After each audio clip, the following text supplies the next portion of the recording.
नमस्कार मित्रों, जय सिया राम। मित्रों, आप सभी का मेरे YouTube चैनल विराट ज्योतिष चिंतन में हार्दिक स्वागत है। मित्रों, आज एक महत्वपूर्ण और चर्चित युति पर बात करेंगे और वह युति है शनि राहु की युति, सैटर्न राहु कंजंक्शन। इस युति को कुछ लोग शापित योग, शापित दोष या पिशाच योग का भी नाम दे देते हैं। ये दोनों ही ग्रह शनि और राहु ज्योतिष में पाप ग्रहों की श्रेणी में रखे जाते हैं और जब इन दोनों ही ग्रहों की युति होती है तो फिर किस तरह के परिणाम प्राप्त होते हैं, इस पर हम लोग बात करेंगे।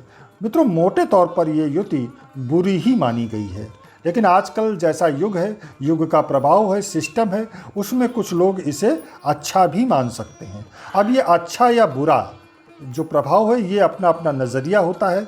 एक व्यक्ति अगर किसी चीज़ को अच्छा समझता है तो दूसरा व्यक्ति उसी बात को बुरा भी समझ सकता है। तो ये अपने अपने नज़रिए की बात है।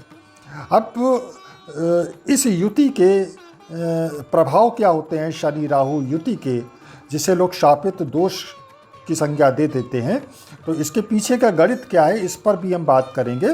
लेकिन पहले हम ये समझेंगे कि राहु और शनि हैं क्या। इन दोनों ग्रहों को हम लोग अलग अलग करके देखेंगे।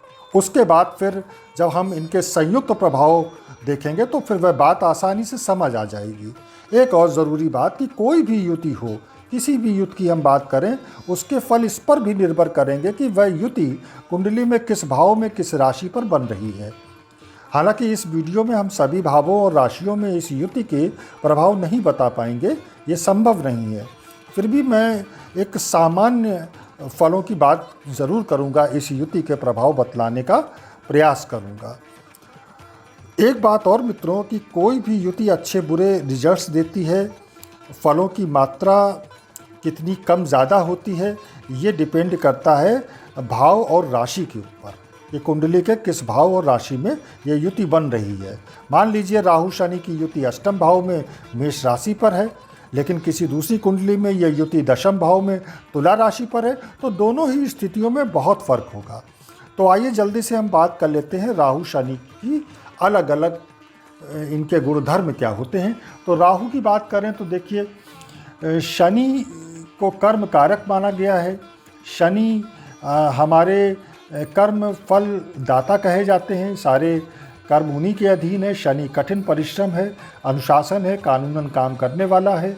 शनि दुख का भी कारक है। शनि डिले भी है, डिनाई भी है।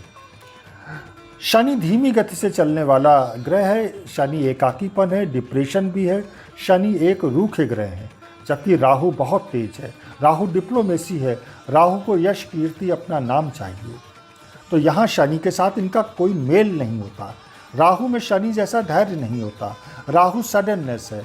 राहु रूल ब्रेकर है। राहु फैलाव है। राहु अनुशासन से बंधा हुआ नहीं है। राहु स्वतंत्र जीवी है। लेकिन शनि अनुशासन प्रिय है, तो मिसमैच है दोनों में। राहु में स्वतंत्रता है, अनुशासनहीनता है, जबकि शनि अनुशासन से बंधा है। शनि धैर्य है, कठिन परिश्रम है, तो राहु अधीर है। तो दोनों की केमिस्ट्री कहीं से मैच नहीं करती। मोटे तौर पर तो ये दोनों की युति कष्टकारी, रोगकारी मानी गई है।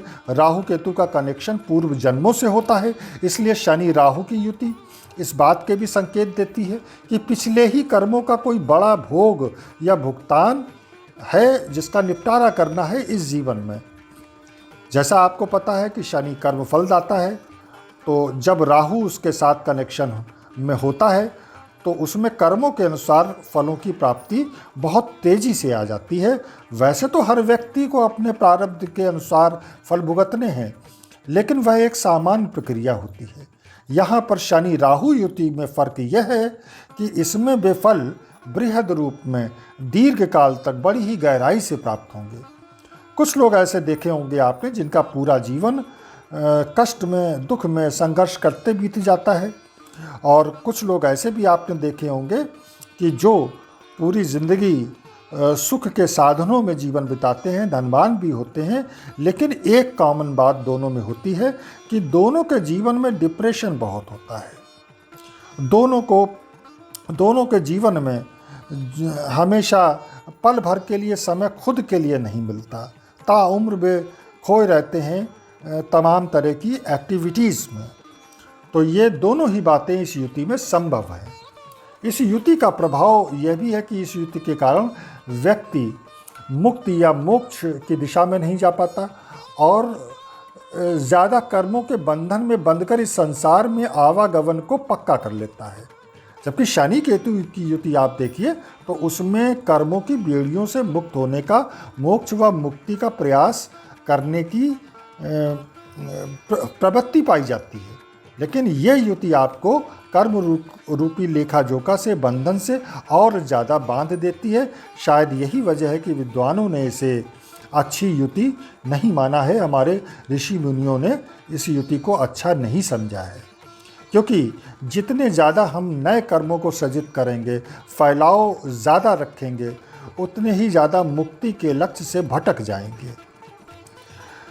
मित्रों, एक और बात है कि इस युक्ति के प्रभाव में जातक अपने जीवन में एक साथ कई तरह के जीविकोपार्जन के साधनों में इंगेज हो सकता है।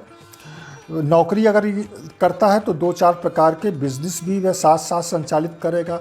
व्यक्ति की आजीविका के साधनों का फैलाव बहुत ज़्यादा होता है, इस कारण वह बहुत ज़्यादा बिजी रहता है। एक और बात देखिए कि शनि को 3 दृष्टियाँ प्राप्त हैं, तो राहु भी 3 दृष्टियाँ रखता है। कुंडली में यदि किसी भाव में ये बैठे होंगे तो एक भाव उसे भी जोड़ ले। इस तरह 12 भावों में 6 भावों पर इस युति का अधिकार हो जाता है। यदि हम नक्षत्र और राशि लाट को भी जोड़ लें तो फिर कुंडली के 75% हिस्से में इस युति का प्रभाव हो जाता है। इस तरह से बहुत ज़्यादा प्रभावशाली, बड़े गहरे रिजल्ट्स देने वाली युति ये मानी जाती है। चूँकि शनि की दृष्टि अच्छी नहीं समझी जाती, राहु की भी दृष्टि में सेपरेशन का भाव होता है, इसलिए यह युति विच्छेदकारी फल ज़्यादा देने में समर्थ है। ऐसे में किसी व्यक्ति के जीवन को तूफानी बनाने में ये युति बहुत ज़्यादा मायने रखती है। इस युति का एक प्रभाव ये भी देखा गया है, खासकर जब ये अशुभ भाव व राशि में हो, शुभ ग्रह की दृष्टि में न हो, तब जातक को गलत कार्यों में, गैर कानूनी कार्यों में ज़्यादा लिप्त होने की संभावना बढ़ जाती है।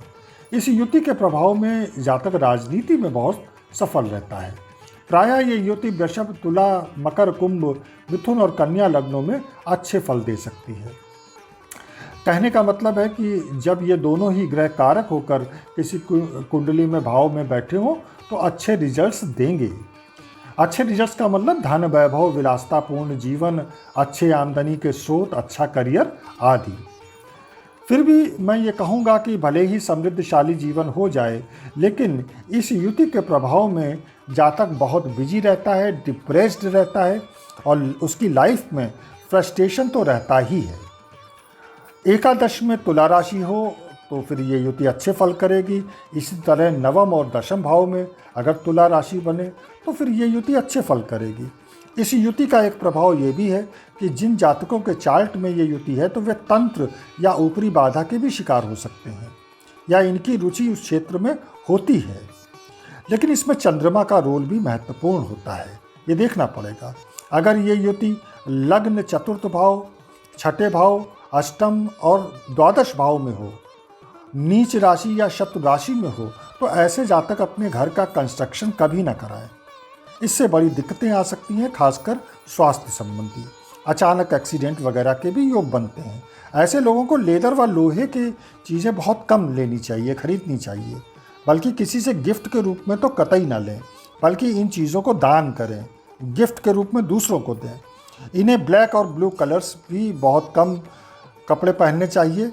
हर काम को बड़ी तसल्ली के साथ, धैर्य के साथ करना चाहिए।